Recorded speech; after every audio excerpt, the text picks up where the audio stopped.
మృగశిర కార్తీకం. మృగశిర నక్షత్రం ద్వారా సూర్యుని ప్రవేశం మరియు సంచారాన్ని సూచిస్తుంది. ఇది సాధారణంగా ప్రతి జూన్ నెల 7 లేదా 8వ తేదీలలో వస్తుంది. హిందూ క్యాలెండర్ ప్రకారం మృగశిర కార్తె వర్షాకాలం ప్రారంభాన్ని సూచిస్తుంది. ఈ సంవత్సరం అనగా 2024 మృగశిర కార్తె జూన్ 7వ తేదీన శుక్రవారం వస్తుంది. మృగశిర కార్తె నాడు చేపలు తింటే శ్వాసకోశ రుగ్మతలు నయమవుతాయని లేదా ఉపశమనం కలుగుతుందని నమ్ముతారు. ఈ సమయాలలో చేపలు తింటే శ్వాసకోశ రుగ్మతలు నయమవుతాయని నమ్ముతారు. చేపలలో ఒమేగా 6 మరియు ఒమేగా 3 కొవ్వు ఆమ్లాలు మరియు ఇతర రకాల ఖనిజాలు ఉన్నాయని శాస్త్రీయంగా నిరూపించబడింది. తెలంగాణ ప్రజలు చేపలను ఎక్కువగా తింటారు, ఎందుకంటే ఋతుపవనాలు ఆరోగ్యంపైన ప్రభావితం చూపుతాయి మరియు చేపలు శరీర రోగనిరోధక శక్తిని అవసరాలను తీరుస్తాయి. కృతిక రోహిణి కార్తెలో ఎండలతో అల్లాడిపోయే జీవకోటికి మృగశిర కార్తె ప్రవేశంతో ఉపశమనం కలుగుతుంది.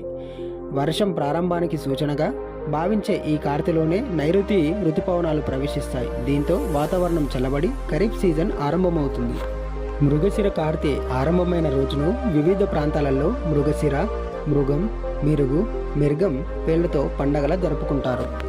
చేపలలో ఒమేగా 3 ఫ్యాటీ యాసిడ్స్ మరియు డి మరియు B2 వంటి విటమిన్లు ఉంటాయి. చేపలలో కాల్షియం మరియు ఫాస్ఫరస్ పుష్కలంగా ఉన్నాయి మరియు ఇనుము, జింకు, అయోడిన్, మెగ్నీషియం వంటి ఖనిజాల యొక్క గొప్ప మూలమని చెప్పుకోవచ్చు. చేపలు తినడం యొక్క ప్రాముఖ్యత ఏమిటంటే ఆరోగ్యకరమైనటువంటి సమతుల్య ఆహారంలో చేపలు ముఖ్యమైన భాగమని చెప్పుకోవచ్చు. అవి ప్రోటీన్ మరియు విటమిన్ల యొక్క మంచి మూలాన్ని అందిస్తాయి మరియు గుండె ఆరోగ్యకరమైనటువంటి ఒమేగా 3 కొవ్వు ఆమ్లాల యొక్క ప్రాథమిక ఆహార వనరుగా చెప్పుకోవచ్చు. ఒమేగా 3 కొవ్వు ఆమ్లాలు గుండె జబ్బుల ప్రమాదాన్ని తగ్గిస్తుంది.